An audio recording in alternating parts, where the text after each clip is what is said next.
Star Trek 57, M23, take 2.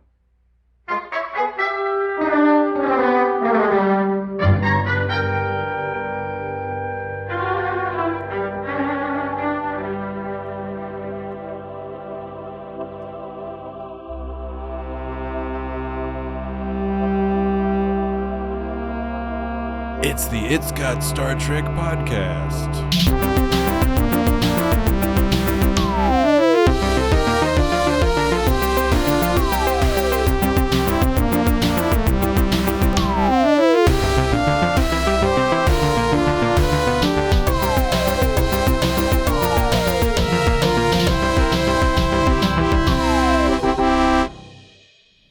That went pretty well, I'd say. I do not know to what you are referring. We have not started the repair. I mean, talking to my team. I've had good bosses and bad ones. I just don't want to repeat their mistakes. Your caution is warranted. Statistically, ensigns serving under recently promoted commanders are more likely to experience death and or dismemberment. Death? Yes, and or dismemberment. Well, luckily this mission's pretty tame. It's just swapping out some terminals. The component pieces are unstable and could detonate at any moment. The retrofit must be conducted in precise order or the terminal will explode. It's like disarming a building-sized bomb? The similarity is not inaccurate. All right, gang, who's ready to be careful? I got my notes. I got my flippity flops. I got my flippity flops. Oh no, I got my flippity flops. Hey, hey. That's not a song. My name is Jesse, got my flippity flops. A flippity flip, flip, floop, flip, flop. My name's Jesse, got a flippity flop. I got a floop, flip, flop, and a floppity doop. All right. Let's start the podcast. My name's Jesse, flippity floop. Oh, floop, floop, flippity, flippity floop. It's not Jesse, that is Dan. My name, floopy, floopity floop. That's very clearly Floop, floop, Dan. floop, Dan. Everybody knows it. That's Dan fraudulently presenting himself Presenting myself. as if he were Jesse, Yeah. taking advantage of the audio He'll do format, that. the audio format of the medium, which makes it difficult sometimes to differentiate between the three otherwise very distinct hosts. Floop, floop, floop, floop, floop, floop. I go floop, floop, floop, floop. Welcome to the It's Got Star Trek podcast. My name is Dan. That's Why a is welcome. this- We're extending to you out there in the Sometimes audience. I pretend that I'm Jesse. Fuck, Winamp is like decided.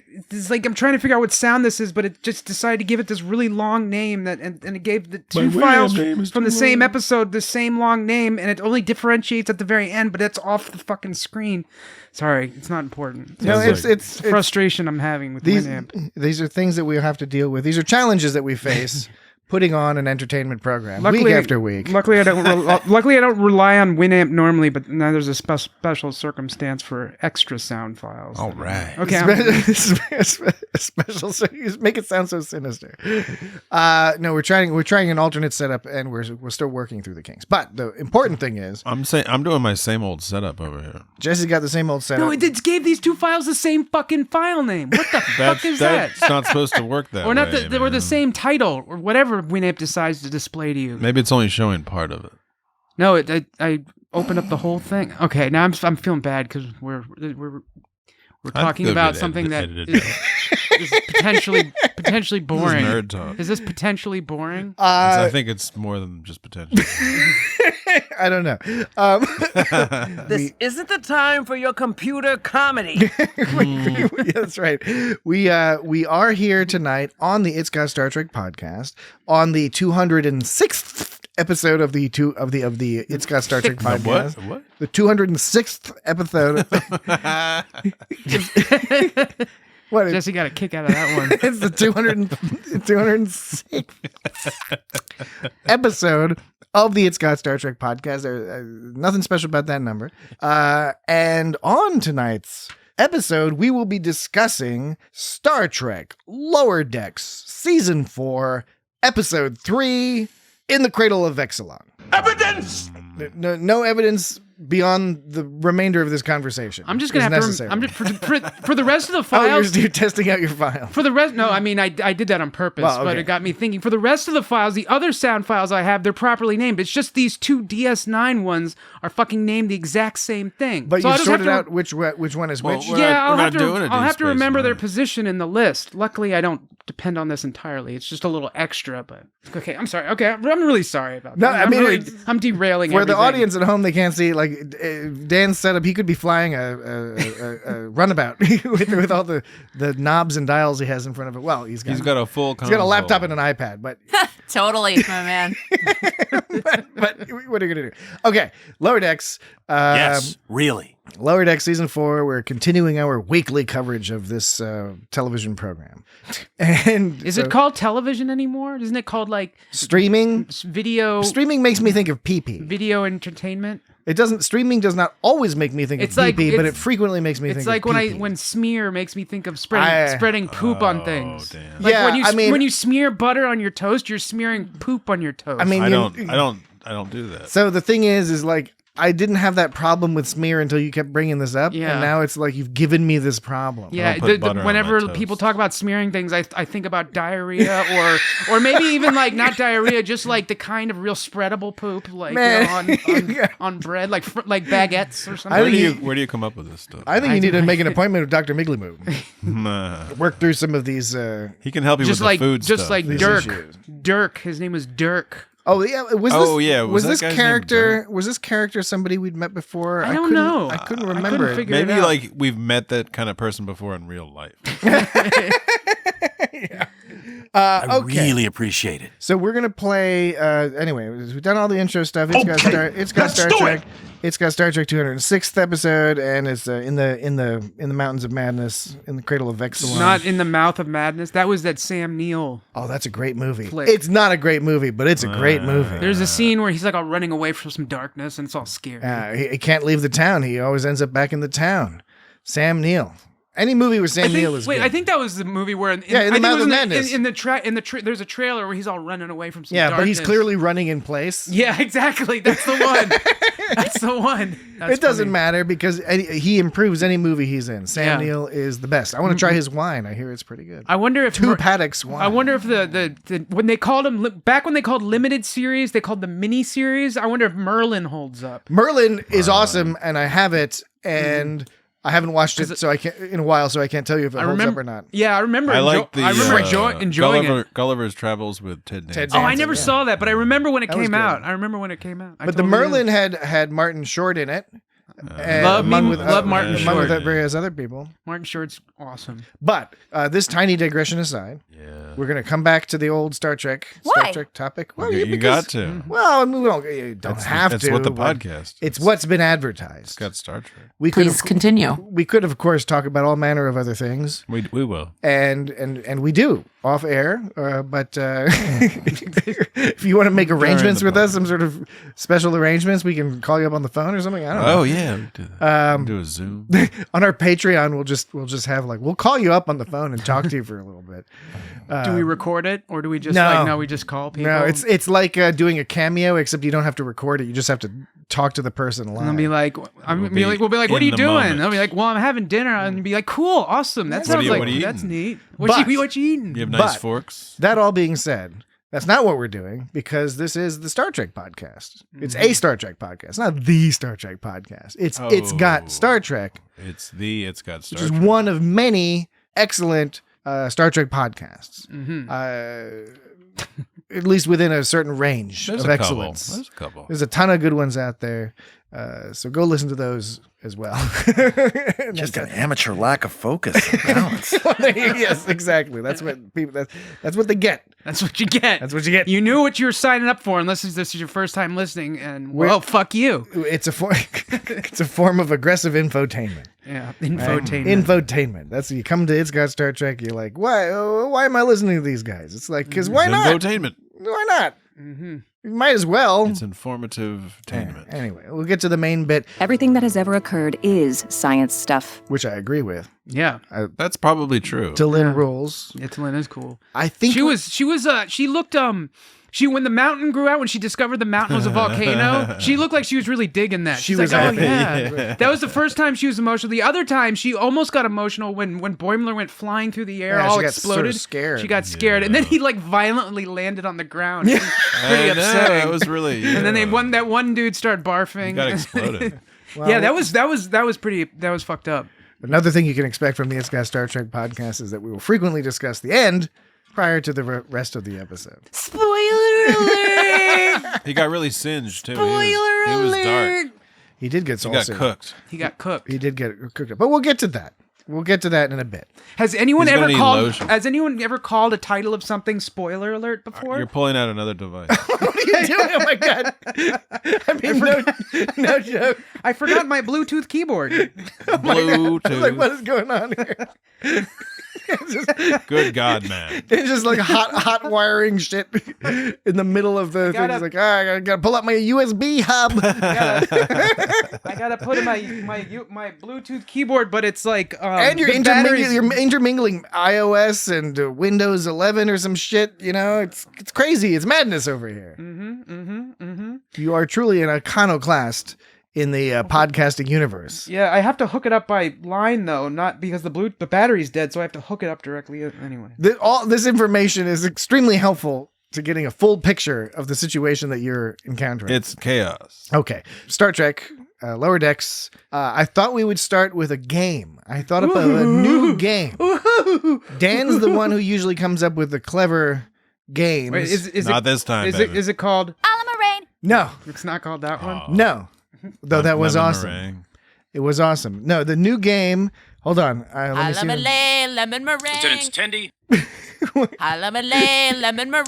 The new game is called Guess Patrick's Main Critique Okay. of this episode. Okay. So what's going to happen is Please again, continue. it's called this new game is called Guess Patrick's Main Critique of the episode. Jesse and Dan will be the main players, but they are audience surrogates. The audience, you can play at home. Oh, snap. You can play this game at home. What if they beat us? Now, to be fair, I like this episode. I was entertained by this episode, but I did have an overarching critique that applies to the swath of this episode. So you guys have to swath. guess. Buzz in. Who has got a first guess? We'll give What you are guys. our choices? it's You not get like it- 10 or 12 guesses a piece. It's like an. I just have to blindly guess. There's no. You have to multiple blindly choice? guess. You've seen the episode. You have to blithely guess. You might have the similar critique as I do. Blithely. Or maybe this issue that I perceive. This is maybe you did not This perceive is this thematic. issue. Thematic throughout the episode. I would say it's structural. There's like a structural. That's a hint. Something about how they design this story, how this story works out. Okay, you're just saying you're not guessing. Well, I don't want dead air. Yeah, you did. Something about the way. Something in the way. that Freeman and Boimler's story came together near the end. Something about Good that. guess, but no. Damn it, I'm so stupid. I will add another clue. Actually, I don't know how much of a clue this is. This was a very competently written episode. From a writing standpoint, from a plotting standpoint, all the little interweavings and sort of what you described there, where the two stories sort of diverge and come back. Yeah, I kind of like that well, part. So that was well done. I was into that, so I'm just trying to figure It was out. textbook. It was textbook It was textbook. in a good way. That's a clue. It was a textbook, highly competently written episode. Oh, okay. Well, okay. Guess Patrick's main critique. Okay, well, this is probably not your main critique, but I did have a couple of things, and this is not straying away from your game. I'm wondering if any of my stuff this game has been. I'm telling you, it's a great idea. It's a clever idea because it's meant to generate conversation on the podcast. This podcast, which we're recording, and to which people will have been to be listened to. Yes. Oh, yes. That's it. Well, I thought the setup for like when Freeman was talking about like stand down, Jack. I minored in archaic technology back at the academy. That was a dead giveaway that like something wasn't going to go right with that scenario, and that kind of kicked off that whole plot where it was just kind of like. It was like, okay, this is obviously not gonna. But I wasn't like. There were two sort of predictable aspects. There was that, and then there was that joke about the modern art joke was a little predictable when they was interesting because you're using the term predictable but in perhaps a different way than I might use the term predictable, which is another hint. Jesse, what do you think? Wait, I know what you want to mean by. I'm actually not really sure. I'm trying to think about. Should I have said hackneyed? Maybe I should have said hackneyed.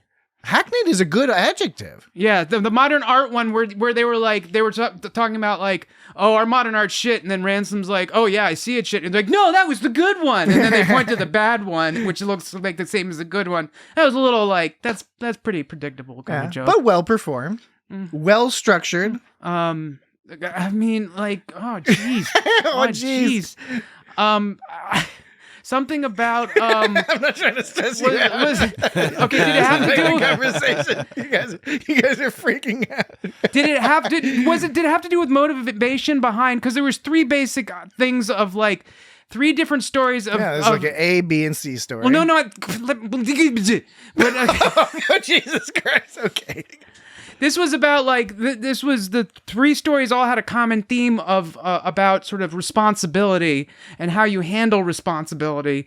Whereas Freeman's. Her responsibility was to be the the captain, the order giver, but then she had some sort of amount of pride. I am the order giver. She had some amount of pride going. I'm the decider. She had the decider. She had some amount of pride going on where she was like, "Oh, well, I'm going to do this specialist job to prove that I still got it." Whereas Boimler, he had the opposite problem where he wanted to do the sort of like mundane stuff, not the mundane, but he wanted to do the very specific. He didn't want to delegate either, but whereas Freeman didn't want to just delegate because she wanted to prove that she could still do specialized stuff. She was trying to go outside of her job description. Boimler was afraid to come into his job description, and so it resulted in both of them not doing their managerial work because but for different reasons. Hers was pride because she wanted to prove she could do it, and Boimler's was fear because he wasn't sure that he could do it. And then there was responsibility.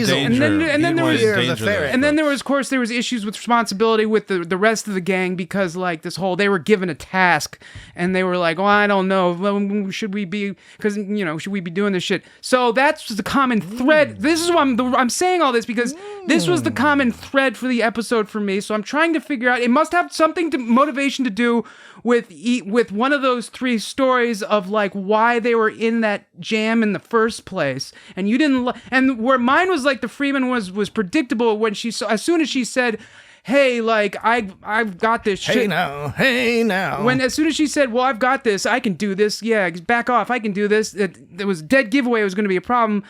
Maybe you had a problem with the way Boimler was behaving as a manager and how he was fucking it up, and you didn't think that he would fuck it up like that or something. You're getting there. You're getting real close. You're getting so close.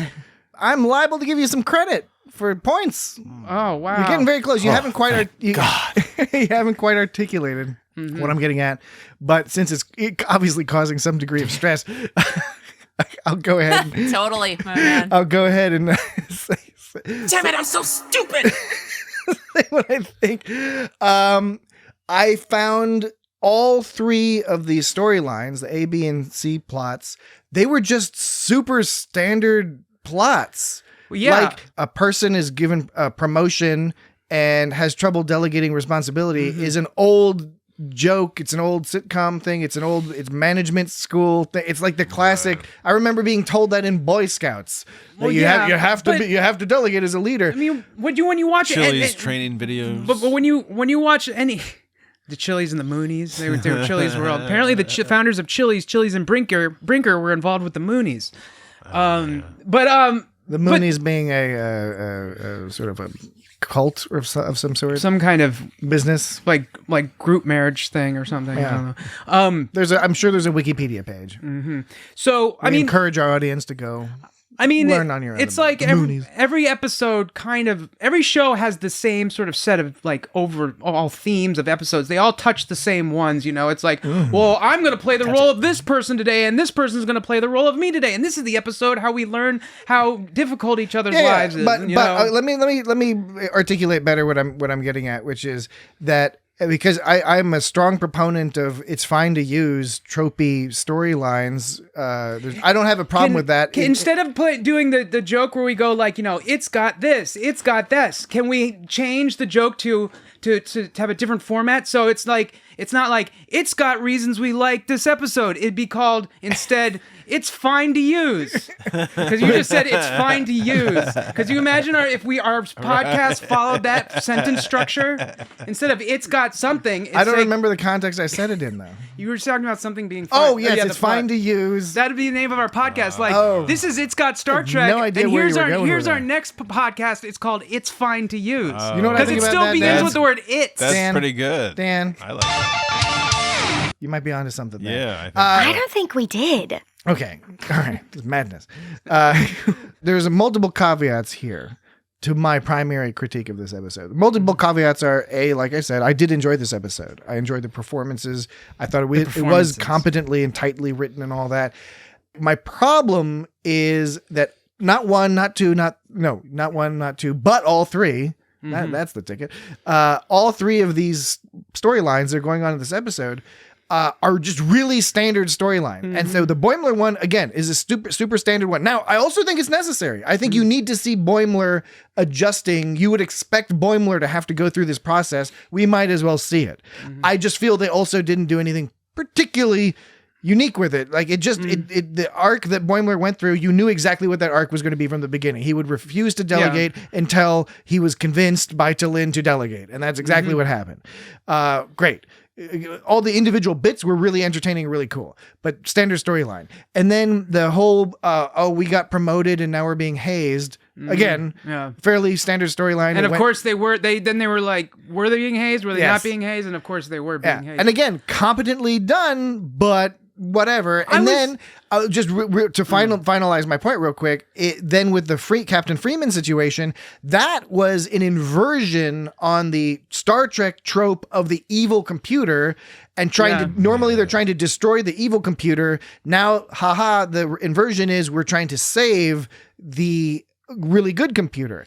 I like that, but even that inversion is fairly predictable. And then the storyline goes, there's nothing surprising happens in the storyline. Captain Freeman tries a couple times and each time causes more problems and then solves it in the end. Yeah, there's even like a line Freeman says. She says, fortunately, Vexilon is a benevolent ally with no interest in world domination, which is basically the joke on the computer thing. So. And it is a funny joke. And like I said, I was enjoying all of this and there are some really great character moments throughout this episode, which we can discuss in a little bit more detail. But anyway, just from a higher up level, and again, maybe you guys didn't feel this. This might be unique to me, but when I was watching this, I just felt a little like, okay, there's nothing unpredictable is happening. Nothing as clever as I've gotten used to on Lower Decks. Well, and I think that wasn't.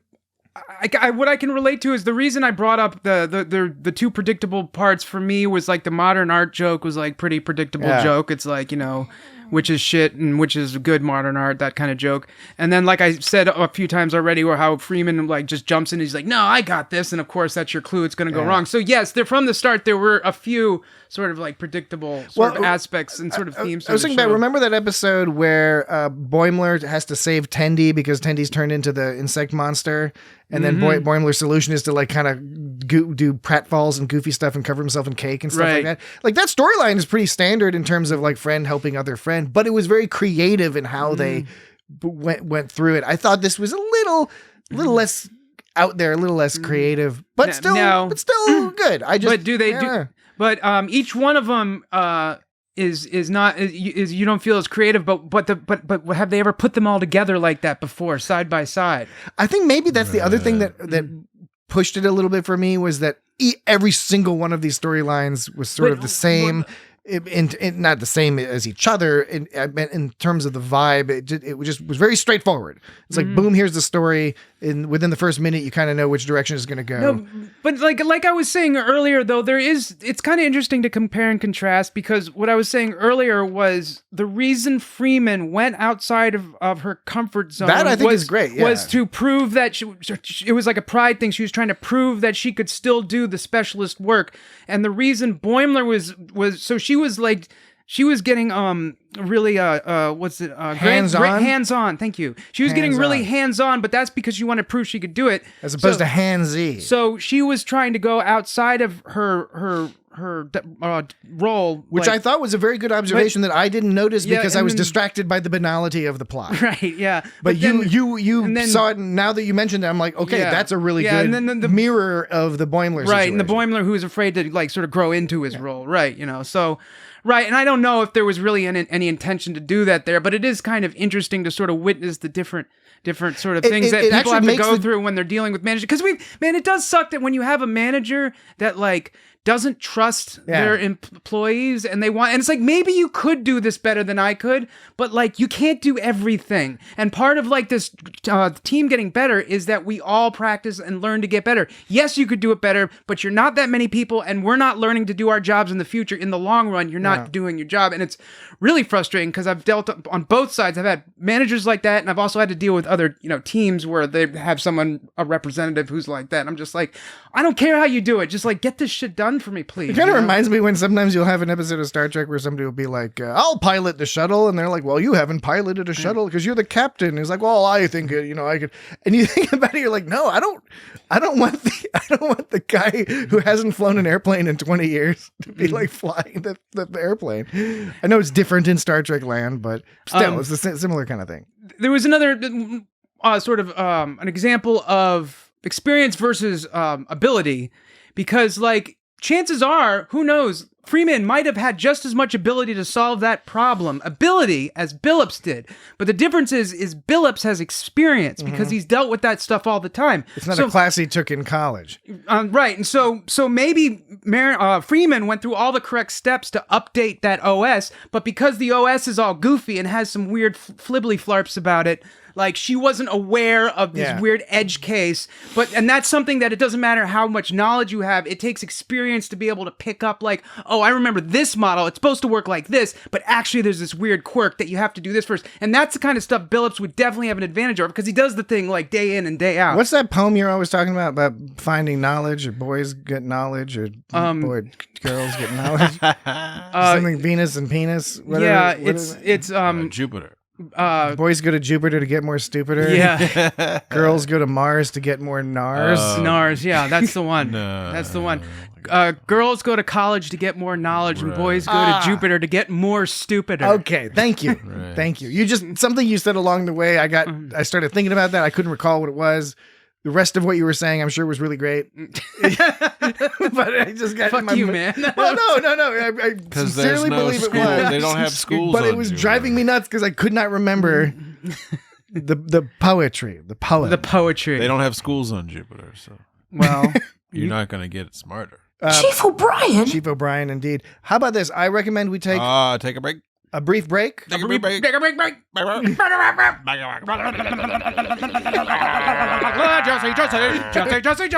break, Jesse, break.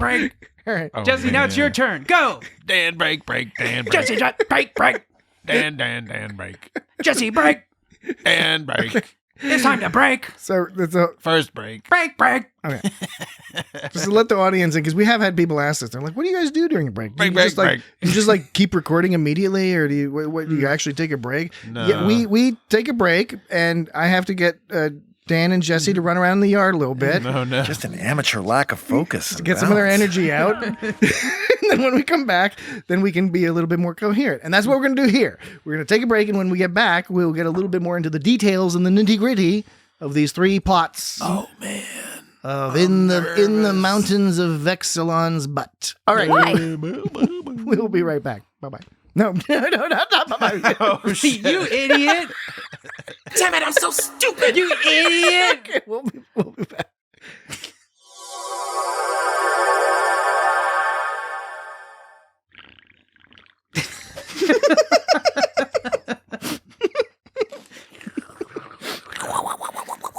Okay, can we be back now? Oh, yeah. Okay, we're back.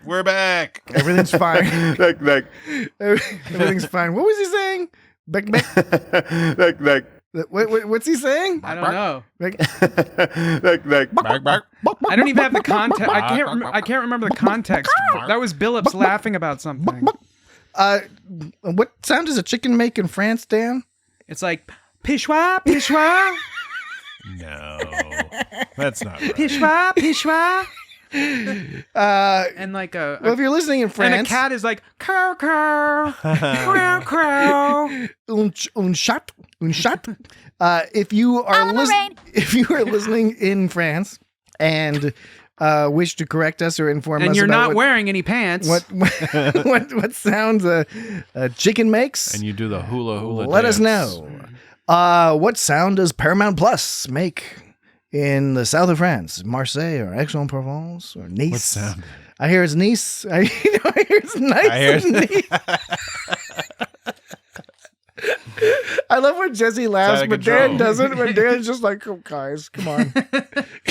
We He's like, look at his watch. He's just staring at us. Can we get with the program, guys? Come on, guys. Can we get with the Can program? we get back to providing high Come quality, on, guys. We're already a half hour into this nonsense. I'm so coherent discussion? Oh man, I'm so impatient about what's going on. No one suggested impatience. I just want to move on. More of a fully justified frustration. Oh man. Oh man. Oh man. It's a different vibe when Jesse's laughing versus when Dan's laughing. Like when Dan's laughing and Jesse's not laughing, there's a whole different thing going on. When I'm just frowning. When mostly it's everyone's laughing together. But sometimes sometimes I'm not laughing. That's funny too. You know what question one of the questions I had. What was one of the questions? I am Vexilon. Welcome to your new world. I will now re-Genesis installation to default settings. Initiating fjords. Damn, dude. Why would you do that? She's a dick. Why would that be a He setting? turned all those clouds to ice, and they all fell from the sky. I know. I didn't even register what was going on at first. I was like, "Whoa, what the fuck?" And then it was Yeah. like, "Oh yeah, they're ice because the clouds and what condensation." And when the cloud fell on It's the water. art people and the art people got away, but then a couple of them started like immediately painting it. They I missed that. Clouds is they were all water. freaked out at first, and then a couple of them were like, "Oh, okay," and they started painting the chunks of ice. I totes missed that. The chunks of the cloud ice landed on whatever they were painting previously. We love Vexilon. One of the issues I had was a small issue, but was when what's his name, Dirk? When Dirk is messing with him, and he goes, "Those isolinear chips run some of the most important systems on the ship. If one fails, it could be fatal." Like, isn't it a dead giveaway that he's fucking with them then? Yeah. Because as we know, the three fundamental principles of information security is confidentiality. That's number 1. Integrity. 2. And availability. What? 3. Now, redundancy is a key portion of this, and that can Is be... that a sub-bullet under which one of those? Well, redundancy is huge, and that would actually could be covered. You arguably be covered by integrity and availability. Redundancy, because you want your data to not be corrupted, have integrity, but you also want it to be available. And so, if you have redundancy, is higher availability. So it's super. So point is redundancy is super important. So you're trying to say that there's hundreds of chips. You should give TED Talks. There's hundreds of. Thank you. There's hundreds. No, I think he's good enough. He should be giving Dan talks. Ah. Yes. Oh, yes, that's it. So you're trying to tell me that. Totally, my man. All right. So wait, no, I was saying Continue your business. hundreds of chips with no backup. Like, okay, obviously he was fucking with him, so he was joking, but that should have been the giveaway. Not the fact that he gave him an important job to do. She was like, "Oh yeah, well if you really had to do this, why wouldn't you do it yourself?" Like, I don't think that would have been enough reason to accuse him. But that Nor do I. That redundancy issue, and in fact, Fact. Tenley was giving him shit, saying like, "Oh, if it was so important, you'd do it yourself." Well, that was the exact problem Boimler was having. He wasn't letting people do things when they were important. He was where she was like, "Why wouldn't you do it yourself if it was so important?" But that was what the Boimler problem. The Boimler problem is that he felt the Boimler problem. He felt it. It's like an ancient mathematical issue. He felt it was so important. Paradox. Boimler felt it was so important that he had to do it by himself. He didn't. Well, more specifically with Boimler, he didn't want to risk their lives. Is also part of it. Yes, he didn't want to. He didn't have confidence in his ability and his job, so he didn't have confidence in his ability to delegate. He didn't trust them to not do it right. Basically. Right. He was like, "I got to do it." And he was afraid to tell them what to do. He was afraid he's going to like assign them a task that was outside of their ability. Who was that big blue guy? Basically, if they died, he was going to be He's a sexy blame. big blue guy. I don't think I've seen that guy before. Anyway, so like I said, Tendy was accusing Dirk of like, "You should have done it yourself. It was so important." We saw the Zinti guy. Dirk. Zinti, he's been there before. Yeah, Let me just totally. finish this point. Tendy was saying, "Dirk, you should have done it yourself. It was so important." But Boimler's problem. Dirk, you should have done better. Wait, you just finish the fucking point. Finish the fucking point. Is it that hard? Yes, yes. All right. So Tendy was saying, if it was so important, you should have done it yourself, boss. But that was the problem with Boimler, is he thought it was too important that he had, so he did it himself because he felt it was so important. So those were in direct clashes. The themes were in direct clashing with each other, if that made any sense. Yes. I think you guys just stopped listening to me, honestly. It's not that we stopped listening to you. It's that we sussed out the point. You made an excellent point. You made it really well early on. Right. And then you were rephrasing it. And then you were repeating it. I know. For emphasis. Right. Well, I know because like I kept getting interrupted. So when I get interrupted, totally understandable. I don't know that my point is actually coming across because my brain gets all fried inside. And in the audience, the way this plays out in the audience is there's like thousands of people who are like, oh my God, they keep interrupting Dan. And they're like, oh, well, you know, Dan already did say it like 3 times. Like, yeah. No. It's a whole, there's churning all sorts of awesomeness happening. But this is like the way my brain works, that when I get interrupted like that. See, this doesn't happen when Jesse's not on the podcast. Where's his stylophone? when Jesse needs a stylophone. I got a kalimba. He's got the kalimba again. Play it. Well, he hasn't. Well, that's last week he was playing it when he was checking out, but like this time he hasn't checked out yet. My problem is that when I get which is a good sign. When I get interrupted when I'm making a point, my brain gets short circuited, and I don't realize that I'm making the point. I can't tell that I've been making the point. No, it's totally understandable. It's a total brain. My brain is kind of it's awful. It's awful behavior on our part. Like that. It's absolutely awful behavior. It's not good podcasting. No, but my brain should know when I've made the point, and I shouldn't have to repeat myself. When I'm saying I shouldn't feel the need, like when I make my point, I should understand that I've made the point, and I should trust myself. Yeah. Like Boimler should trust his managerial skills. You're learning a lesson from this episode. I should trust myself that I've already made the point 3 times. And separately, it is precisely this collection of flaws that the 3 of us have lubricated by the foundation of friendship that to provide some degree of entertainment. Lubricated, as we discussed. What's wrong with talking about? We're friends. We can be lubricated. Lubricated. Yes, it's a metaphorical lubrication because we're buddies. Yeah, we're buddies. Metaphorical. We all like poke each other. We like poke. Just call us Pokemons. So the whole anomaly storage thing, like most of the funnier jokes, I thought came from that. Although this isn't the time for your computer comedy. And it was funny stuff, but do you think they just kind of threw that in there? Is it a Unitronic? Okay, that joke I really like. Yeah. Because it's a duotronic. Yeah.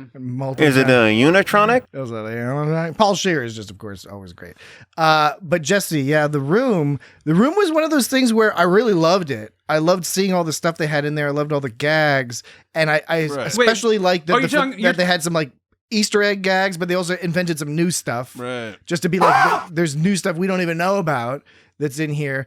On the other hand, I was sort of like, oh man, they've got like all like these specific things like right. So I'm not sure if I needed the Beta Z box guy. I miss my wife. And that was funny. The inner light thing. Yes, the inner light thing zapped the box. Was that an entire simulated life? But the box is supposedly not sentient. So would it matter? Yeah. And I don't know. It's just a little mixing of metaphors there. It took me a while. I didn't realize at first that the inner light thing was part of the trap with the Alamarain thing. Yeah. I don't want to be in this room. I want to live in your quarters. Because all of a sudden, like the box got blasted, and I was like, oh man, it's one of those things. But I didn't. Where am I? It took me like the second watch to be like, oh, that was part of the trap too. And the inner light thing also, I think, silly, mate. part of no, it's not silly. I don't think because they were throwing a lot. Greetings and salutations.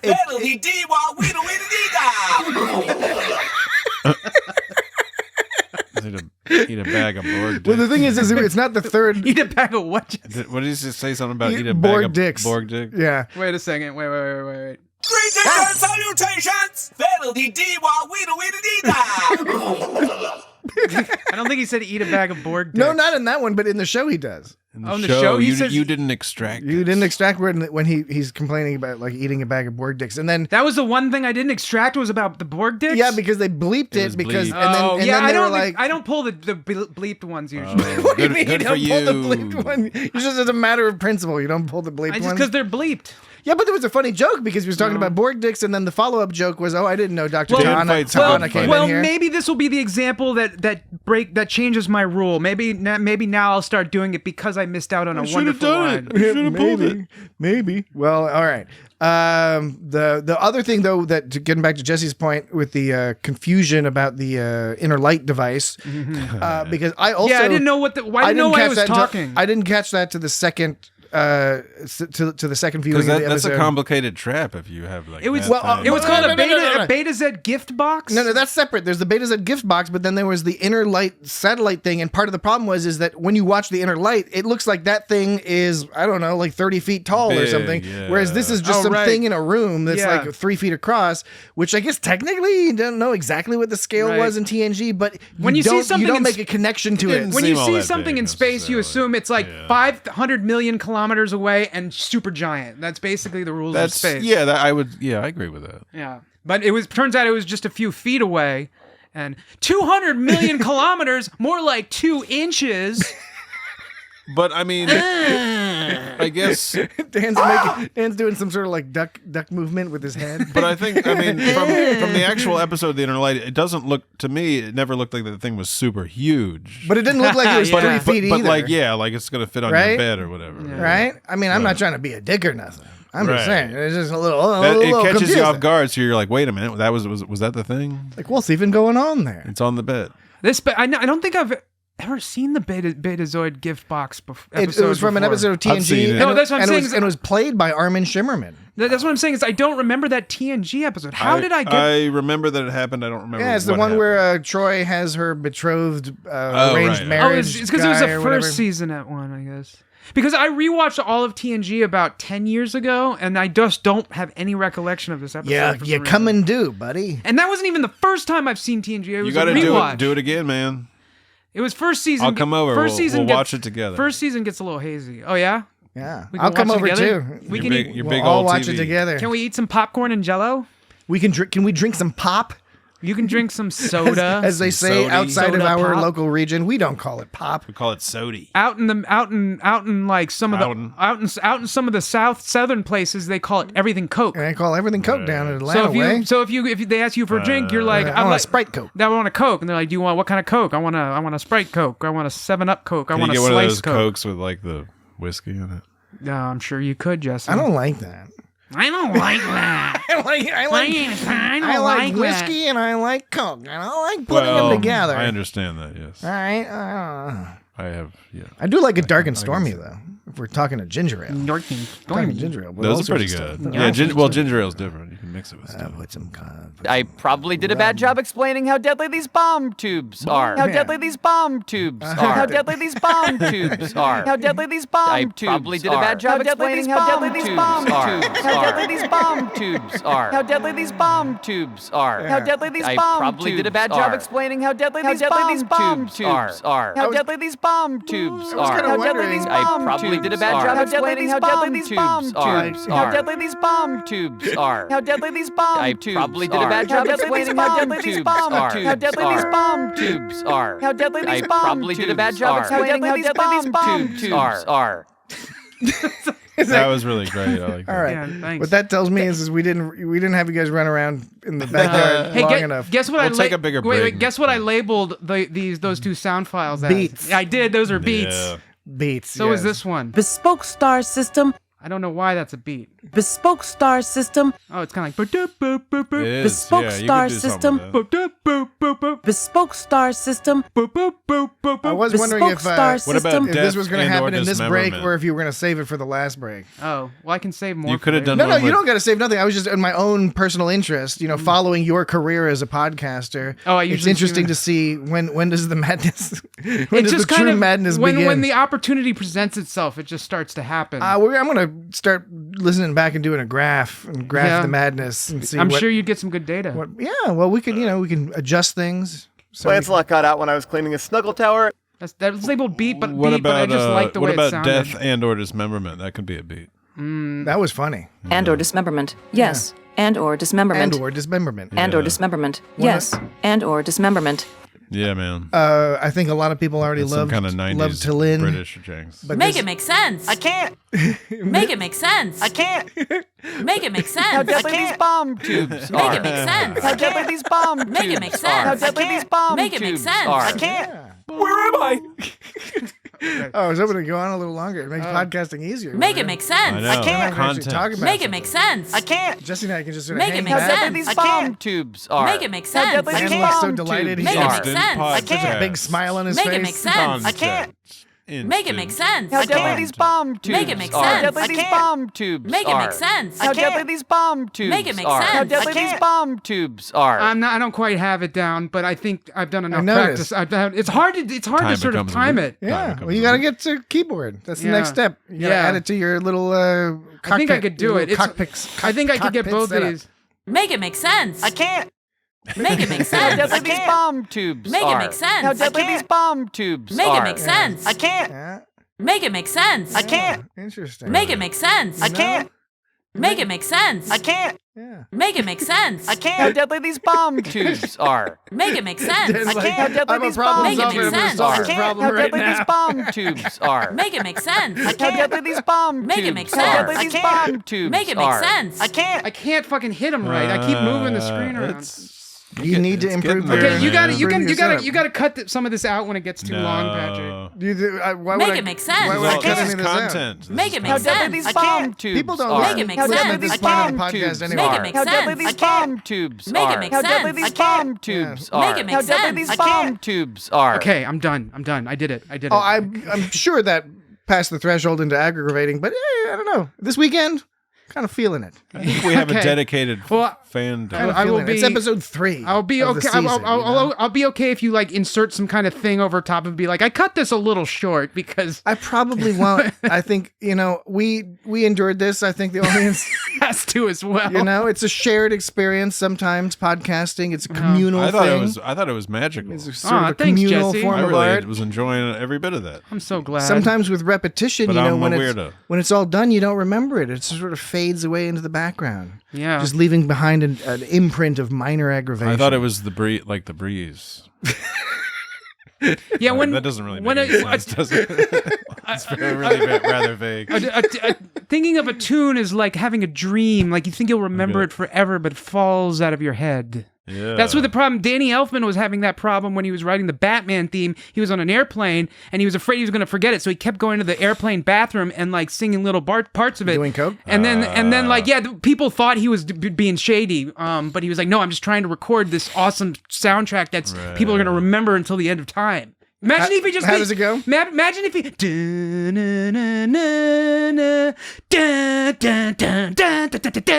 Right.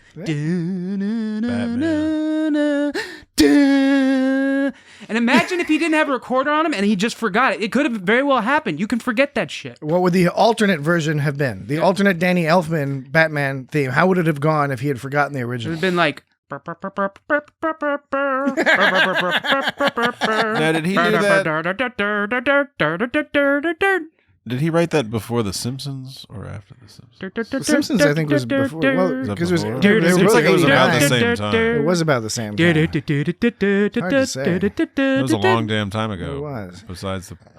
I'm pretty sure it was after. Batman was 1989, right? They were both.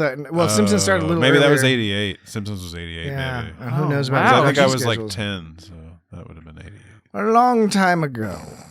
In a galaxy very close by. It was this It's galaxy. the same fucking galaxy. Same galaxy that It was just a long fucking both The time Simpsons and Star Trek takes place in. Yeah, I'm trying to figure. 1980. No, it said the first Simpsons episode was December 17th, 1989. Oh, okay. They're close. There you go, baby. They're close.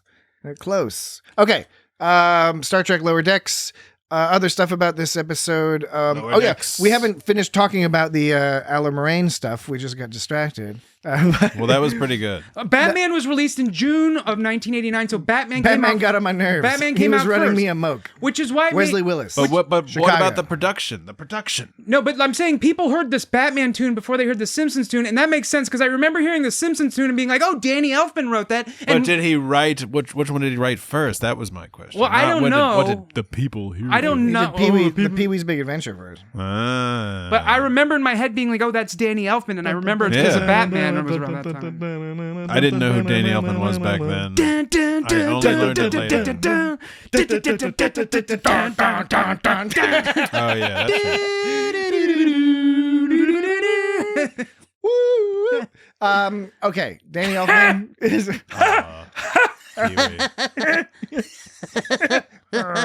Hello, I can't. Hello, This is a terrible podcast episode. I mean, what are you gonna do? They can't all be winners.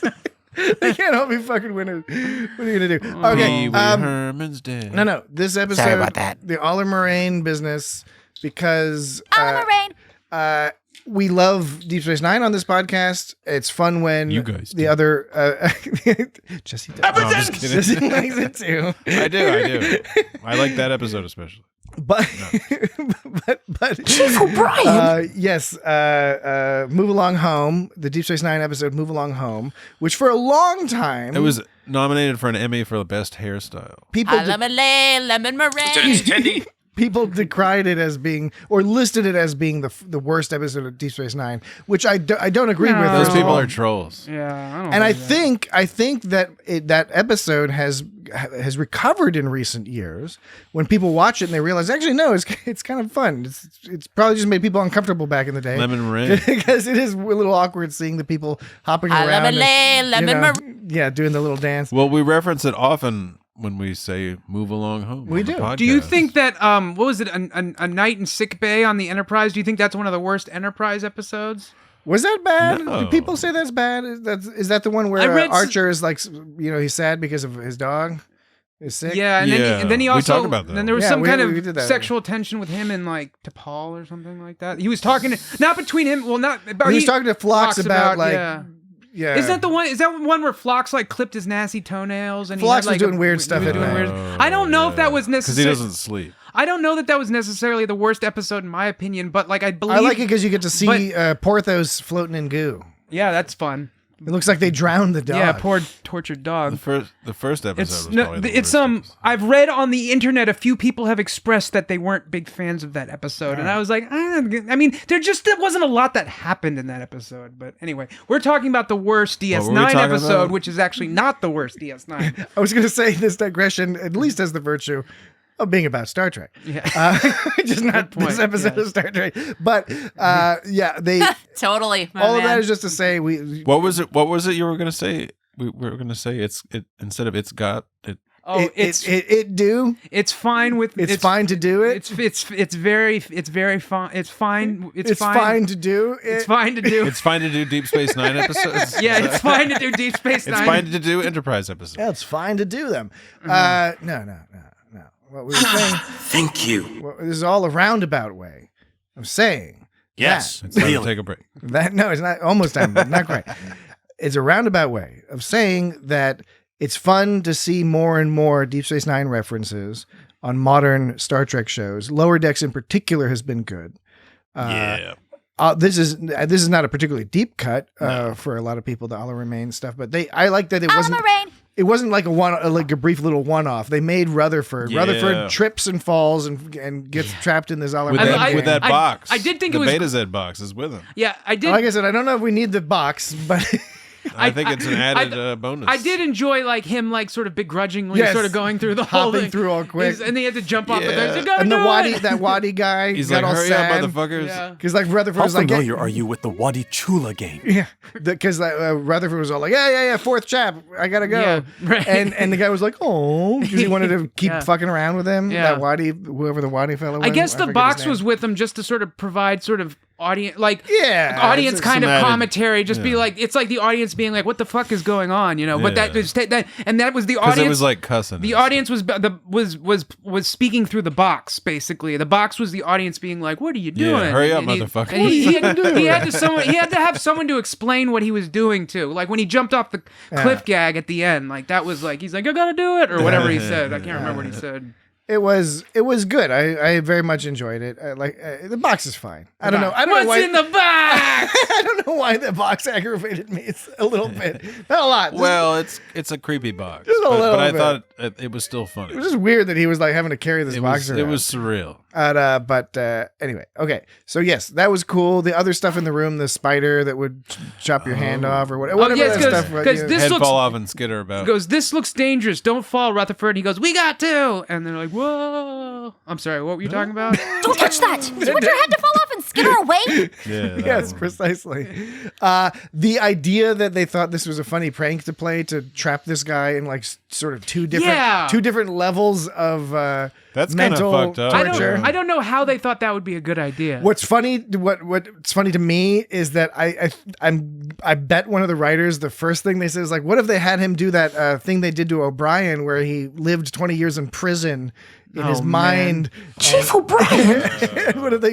And they were like, no, that doesn't work on lower decks. That's not funny enough. But it's interesting. What if multiple people have experienced what Picard has experienced from one of those the satellite interlight, just to spread anomaly around, things? which would make sense, by the way. Yeah, I'm always For the principle of the goal of that thing. They're floating about. Yeah, That goal of that thing was to spread knowledge of that culture. I know this is the whole point of that whole, living a whole life thing, but they've done it in other shows. I think they did it in Rick and Morty too. But that idea that you're Roy, they play that game Roy. Yeah, right. And but like when you watch Taking Roy off when the you grid. when you He watch doesn't have a social security number or anything. when you watch someone from the outside and in a blip they just lived a whole lifetime, they're like, oh my god, that always like really fucks with my head. Like it really makes me uncomfortable to watch that shit. It's some cosmically fucked up shit. Yeah, and like when Picard came back It's a tricky thing to think about. Inner Light, he's like, well, It hurt. The human mind can't handle that stuff. It's hard to. I don't know. Should we give spoilers for Inner Light? Well, we'll probably never talk about old it. enough. So. We're not going to talk about it. Well, I don't know. I mean, the It'll be the spoilers last are. I don't know what spoiler you could give that's not already implied. Well, in just what we've like already talked about. right. Well, just when he wakes up from the thing, and he was like 20 minutes or whatever. Oh, yeah. When they tell him how long it's been, he's just like, 25 minutes. Yeah. Like, oh. Yeah.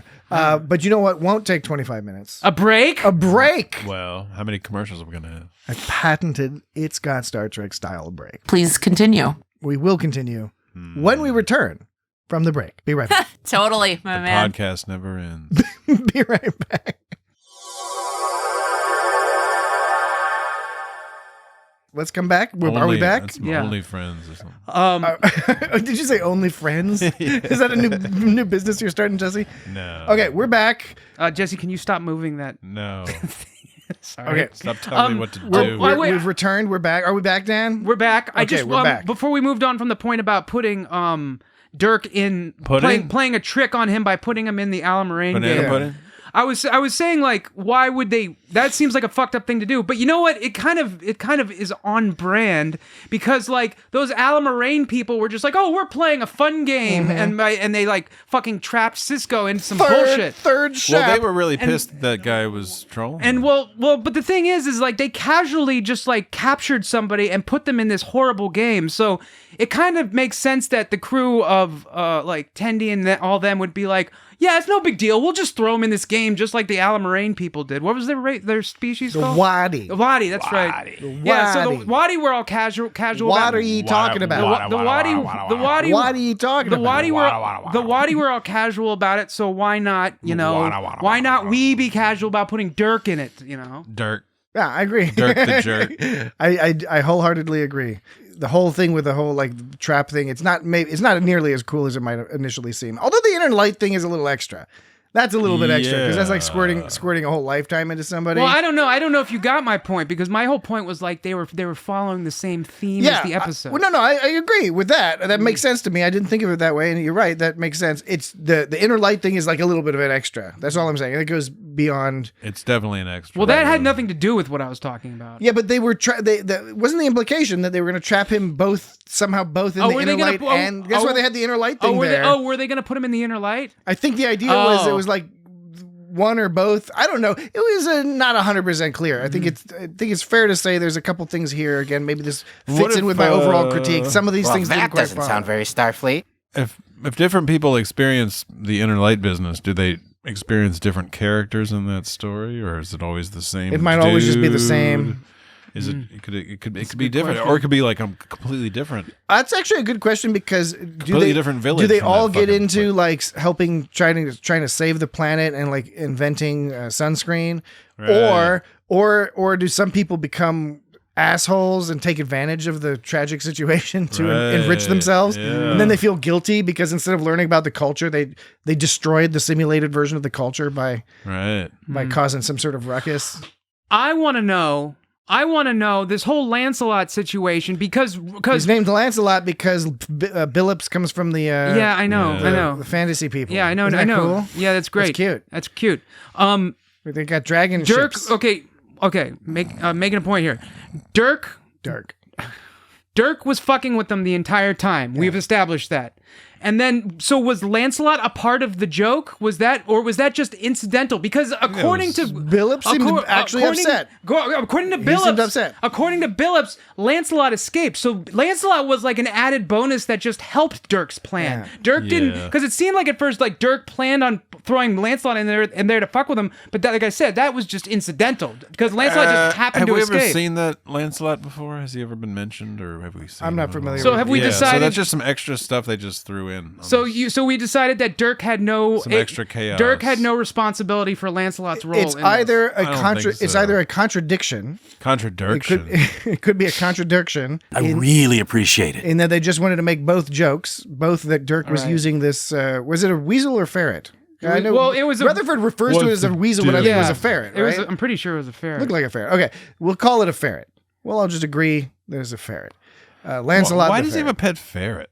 Some people have pets ferret. Or like a pet dragon. They're cute. It's kind of like a snake with fur. And it's got little soft, cold feet. And as it crawls all over like fucking piss. When ferrets crawl all over your body, like their little tiny little feet, you can feel their little feet. Yeah, I don't like it.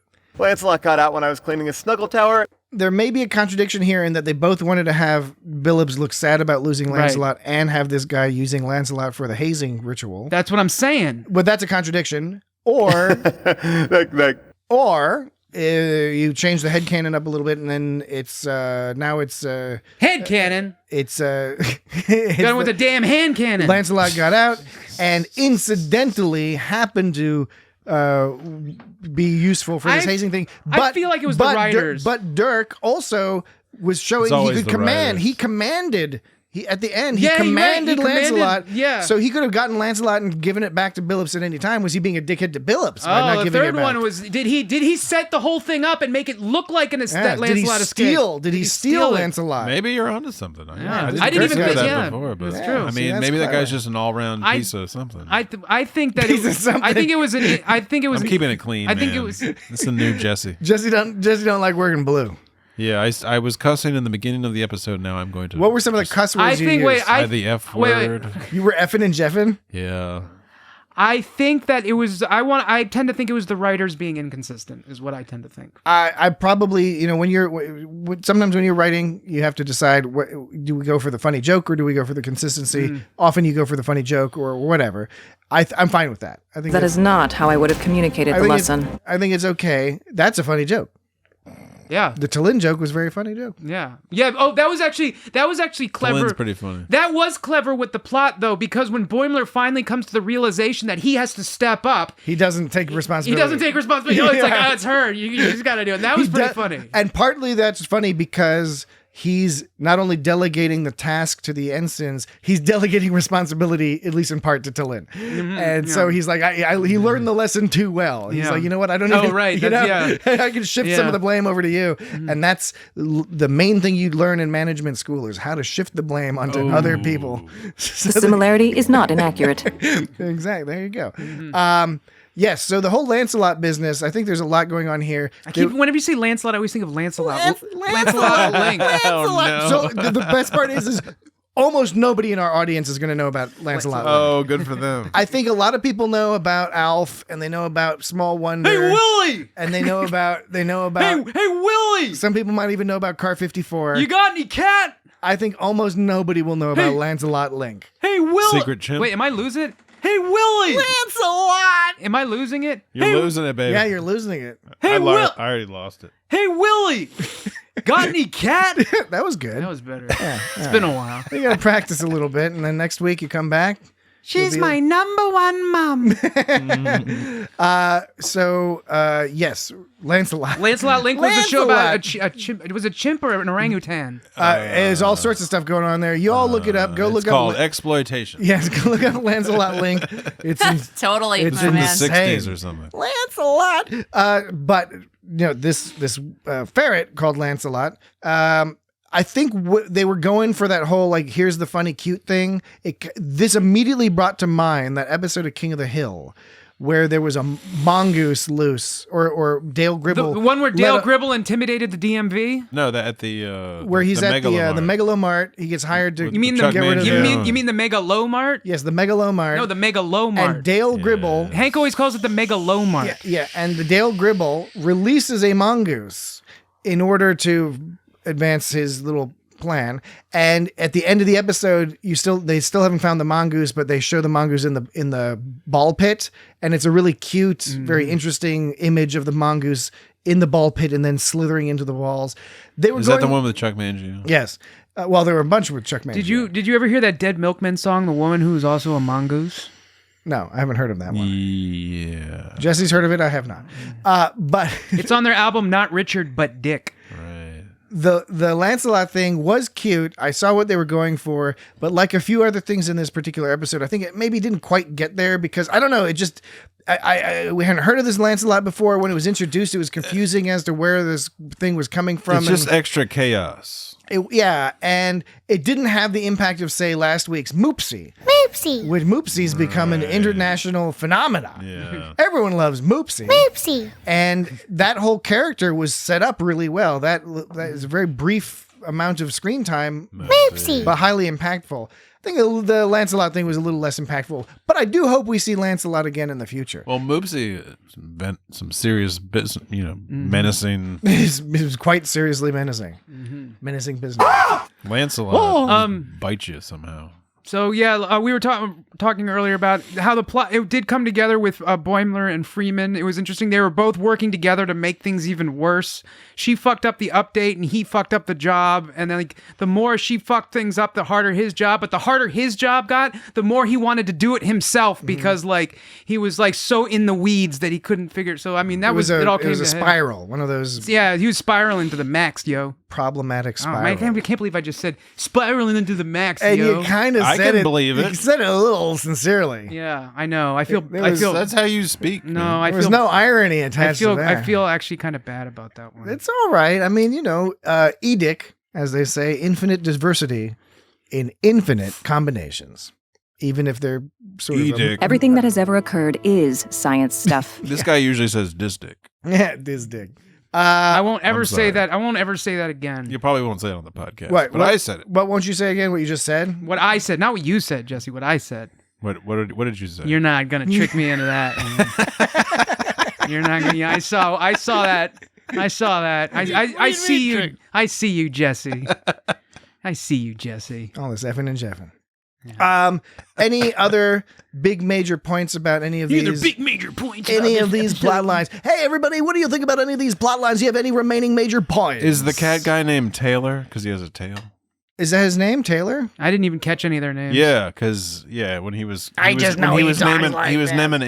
ensigns. I think he Why that don't one you was let? Taylor. When are we going to get to do some of the mission? Taylor and Meredith.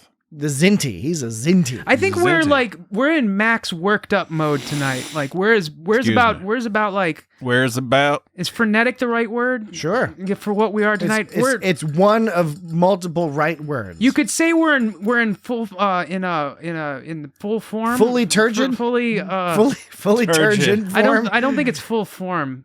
Fully formed. I think we're well, anyways, I'll just say we're in full form, and that's not necessarily a good. I like how you that's not the right term. I'm just gonna go with it. You got it. No, that's good. That's good. That's a good management tip. Sometimes, even if you know you're wrong, just keep doing it. Yeah. Go right ahead. So I don't think that's necessarily a good thing. It's not necessarily a bad thing, but like if anyone has any complaints about us being a little bit too are going to give out your personal email address. If anyone has any I'm saying if in the past people have expressed sometimes they feel like we're a little too off the rails. Not often, but it's happened. Yeah, but usually not good people. Yeah, exactly. It's fine to not the talk good about. They would It's hate. fine to talk They about would that hate stuff. this episode of our podcast the most. I think it's occasionally It's fine useful to hate it the most. to have a culling. You know, just have a culling. Just make it clear. It's like, Purge. if you can't put up with us at our worst, you don't deserve us at our best. Yeah. Exactly. When we Yeah. make actually interesting I points. mean, I can imagine it could be unlistened. Like that whole part in the middle where I was doing the whole the beat thing with the Boimler thing over and over again. Wait, could you remind us? You remember How does it go? How deadly these bomb tubes are. How deadly these bomb tubes are. How deadly these bomb That's tubes reminding me are. of How another deadly clip. these Is there bomb another clip tubes from are. another? Make it make sense. I can't. There's a previous episode Make it of make Star sense. Trek. I can't. And that sounds Make it familiar. make How deadly sense. these I bomb can't. tubes No, are. Make it make How deadly sense. these I bomb can't. That one. tubes are. The other one. I don't know. One of those sounds familiar to something else that you've played in the past. Oh, in the past, Yes, a beat, on a previous. another beat. I don't know if played? it's a beat one or not, but it just sounds familiar. Like from an episode. There's from something about the cadence that's stuck in my mind. Core. No, Core. I'm like looking through all my Core. ones that are Core behavior. marked beat. It's chicken liver with grated cheddar. You know, With grated cheddar. it honestly could be that one. That's kind of similar. It's chicken liver with grated cheddar. Grated cheddar. With grated cheddar. You know, I remember Not necessarily. Patrick when we were. Most definitely. Wait, when That's me. Jesse, do you remember we were talking about this episode? Yeah. With grated cheddar. Patrick, it was either you or Patrick who was saying that like They didn't have enough cheddar in there. No, well, yeah, but someone was also saying something about your favorite liver. You got to give him something nicer than liver. I was thinking about it. My cats go fucking crazy for like that liver flavored cat food. It's like liver and chicken or liver and cats like that. something. They love that liver flavor, man. So I'm just saying. It's another good anecdote. Just saying, like Cats like organs. I was just criticizing what one of you two said that chicken liver was bullshit that they gave. But you're talking about your cats and not Porthos, who Yeah, but- clearly wasn't eating it. Yeah, but like it's his favorite. You were saying it's hard to believe. You were basically implying that it was hard to believe that chicken liver was Porthos's favorite. I can't was remember saying, which one of us said that. one of you were saying like you shouldn't have given him something better, chicken liver. I And I'm don't, saying cats, and I bet dogs dig chicken liver. We record these podcasts, and that's it. I don't remember what happened. Yeah. I probably did a bad job explaining how deadly these bomb tubes are. It's really it's something in my brain. With grated cheddar. No, it's not that. And now I'm realizing it's something else. was Jesus, a fascinating spectacle. it's gonna drive me nuts. if I said no. Fascinating spectacle. All right, Balanas on Dan it. can cycle through every single beat. These aren't even all of them because on my other machine I have from this machine I'm using. This is my newer one, so it doesn't have all my files. My other machine has all my files. This one just has the last month or two. I like that you refer to them as machines. This is my machines, yeah, not devices. This device only has a month or so's worth. But my other one, I'm going through and normalizing all the sounds, and hopefully I'll just try to put them over on this new machine. It's not a new machine; it's actually an older machine, but like it worked. That sounds complicated, man. I don't know. I don't know, man. I don't even know anymore. Oh man, This is great. Oh man. Are you All right, serious? final. What do you call it? Final call for any points. Let me look at my. Great. I had one. I had one too. I had one. It's a weak point. It's a weak point, but I wanted to make it, which is Vexilon. Reminded me of Vectron from That Mitchell and Webb Look, season 3, episode 5. Thanks to Vexilon. Where they accidentally, start believing in some sort of alien god named Vectron. Now, We love Vexilon. I don't think there's a connection here because there isn't. It just is sort of similar. Mm-hmm. All right. What's your I haven't seen that many sketches of that show. That but I've Mitchell seen and it- Webb Look but is a very good yeah, program. it is good. That bit in the koala room we haven't brought. Bitter. I know bit. The bit in the koala room. Oh, yes, with the I- Black Mountain. So I recorded the koala was an interesting sound. That was the. And did you play it backwards? Did you play it backwards? It is not your time, Bradford Boimler. Oh, Isn't that wild? That's weird. The Super Black Mountain weird. was what Shax was talking about. Yeah, Shaq.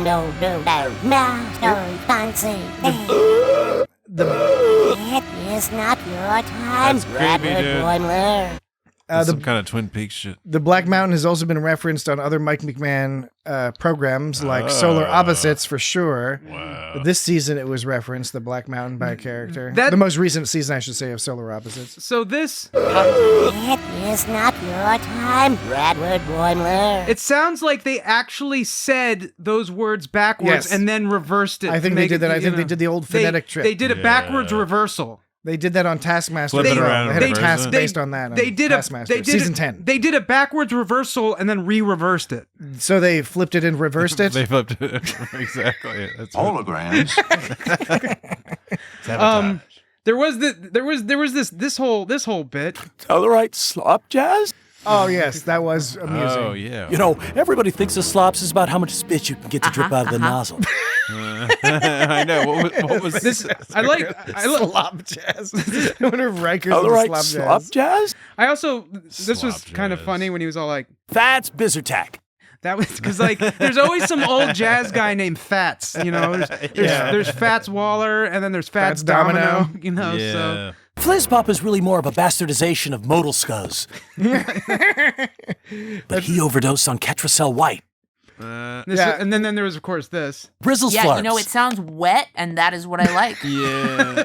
When I was listening to this whole conversation, it reminded me of just listening to Dan and Jesse talk about shit. How familiar are you with the Wadi Chula game? That's Bizartac.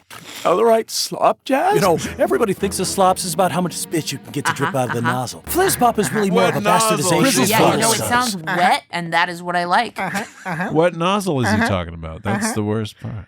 Other stuff, Dan. I guess There's it's a no spit, it's a nozzle in spit jazz. valve. It's a spit valve. What other stuff you got in there, Dan? What other stuff? I've got not too many more stuff. So. No, I want you to have as many more things as you want. No, I don't actually know that I have that much. Do you have a whole bunch of jokes? I mean, I got some sounds that aren't that interesting. Like hazers only respect hazing. It's not that interesting. Yeah, well, you're right. That wasn't that interesting. How about this one? That is not how I would have communicated the lesson. We already played that Which one. that one I did think was great. Are you certain speed is necessary? That's a funny one if someone's talking about like drugs.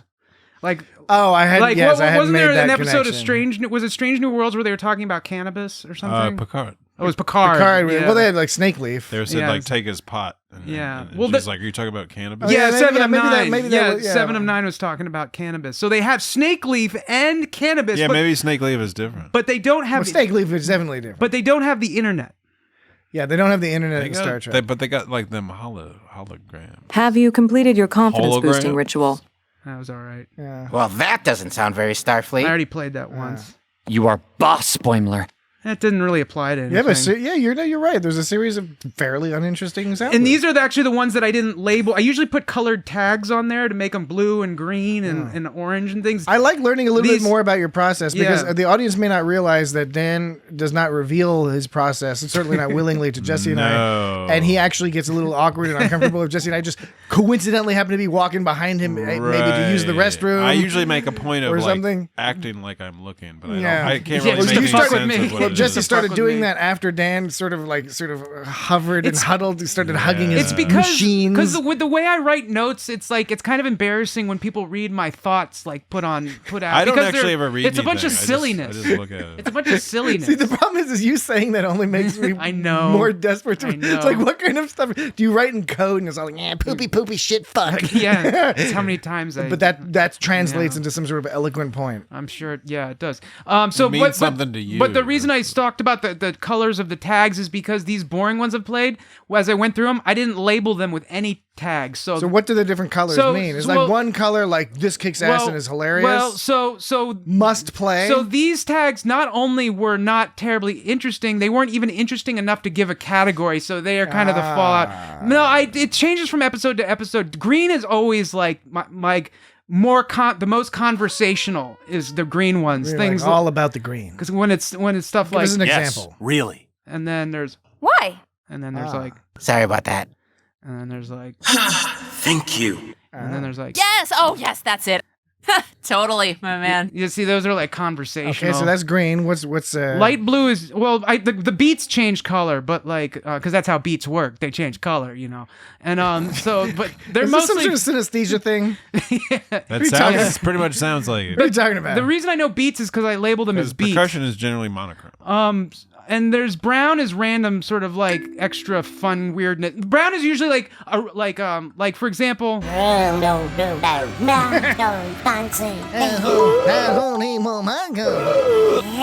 not your time, Bradward Boimler. It's not your name. Brown is like brown is like a point I want to make. It's like an interesting point I want to make that sort of doesn't fit into anything else. It's just I think like Dr. Miglimoo would have some thoughts about why you selected brown to represent points you want to make.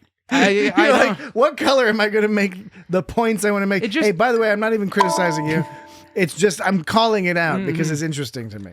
Yeah, I don't know what you'd think green would be like. Oh, green is like that's something I definitely want to get to. Or red. Well, green. You have brown. Well, you're like my most important points. I'm gonna label as fucking brown. Okay, well, green. I don't usually have favorite things, but like if you had to. What do you mean in life? No, I mean when someone asks me like, "What's your favorite food?" I was like, I don't know. Sometimes I like this. Sometimes I like this. Why do we need favorites?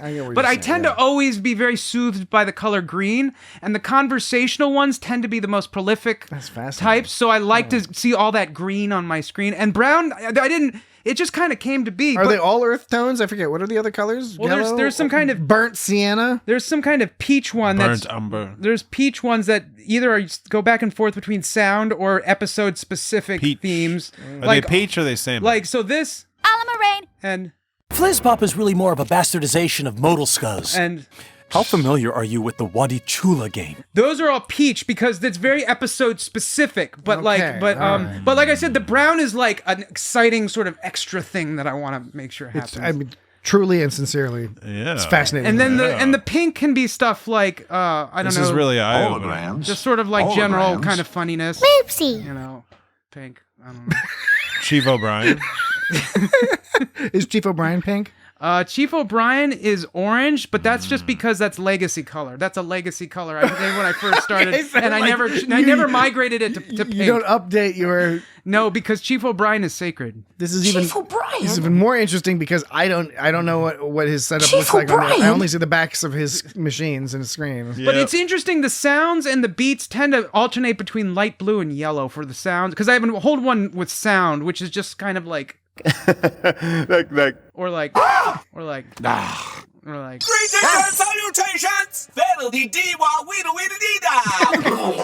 Or like it'll be like an explosion or something, but those change. So, but the ones that are really green is always green. Yeah, it's always like conversational favorites, conversational, prolific, very general purpose, good to use. I like these behind the scenes segments. Yeah. We learn more about because we learn with the audience. Yeah, isn't that exciting? Next week we'll learn more about Jesse's whole setup over here. Yeah, because like as the audience, they're like, oh, these people already know like kind of what they're getting at. Well, first of all, no, we don't necessarily because we don't really talk much about the episode before. I mean, we assiduously avoid trying to talk to each other at all. Yeah, just about anything, right? Yeah. We just avoid each other. I wasn't even listening. What was it? Our relationship is only tenuously threaded together by the virtue of this podcast existing. Mm-hmm. Thanks to Vexilon. That's right. All right. Well, I don't think I have any. But this was a moment where the audience knew just as much as my fellow podcasters about what was happening in my head. Okay, good. There's still a debate as to how much of our heads we should be letting out into the public. Yeah, that's true. But I don't got much to hide, man. People want to keep it to yourself. I'm not going to tell you about some kind of weird medical shit, but like but how I think. So like my nose by the way, is audience, really small. Dan is he means he's not going to tell you on the podcast. He will tell us during the break sometime. It's like, oh my god. Oh yes, that did kind of happen today, didn't it? Yes. But I went to the doctor to check on my third eye. Okay, well, I think that we've concluded all our major points stuff about this episode. Nobody has 3 good episode, entertaining episode. I think a little weak compared to the first couple of the season, but you mean our podcast or the episode? Oh no, the podcast is shit. But like the like the actual like Star Trek episode. The Lower Decks episode is good. It's a good episode. It's not. Lower Decks is such a high quality show that the clunkers are still very, I don't want to call it a clunker. You know, it's highly interesting. It's not clunky. It's just it just feels a little off. You know, you get spoiled by like all sorts of brilliance. So it feels a little off. Rutherford always has like these cool little weird lines like, I know I would, and I already did. Yeah. that's like a Rutherford line. Well, Eugene Cordero is just fantastic. Oh, yeah. I mean, all the voice actors are great, but Eugene Cordero infuses so much personality into the Rutherford character. We're very lucky to have all these folks playing, Noel Wells and Fusey folks. Sorry about that. I like how he says that. Sorry about that. Okay, so next week we will be discussing more Lower Decks. In this case, it'll be Lower Decks. Yeah, more Lower Decks. More less upper deckers, more lower decks. Yeah, it'll be the 4th episode of the 4th season. And higher levels. It's titled Something Borrowed, Something Green. Something green. And wait, I'm like thinking Kermit about the Frog. Wait, what's this from? I'm thinking of something. I'm thinking of something orange. Guess what? And he goes, can you guess? It's an orange. And he goes, I'm thinking about something blue. Something blue. Do you know what that's from? No, I don't know. That was from Stanley Spadowski from UHF. I honestly don't remember. I love UHF, but I don't remember that. Something blue. I remember a lot of other stuff from that movie. I didn't get that. I kind of butchered the lines, but yeah. Yeah. So. Okay. But yes, something borrowed, something Michael green. Richards? And unfortunately, yeah. So that implies a wedding episode. So I think we can be expecting. Wait, how does it imply a wedding because episode? it's something borrowed, something green, whereas in Western European culture for weddings, you often will suggest that you need something borrowed and something blue.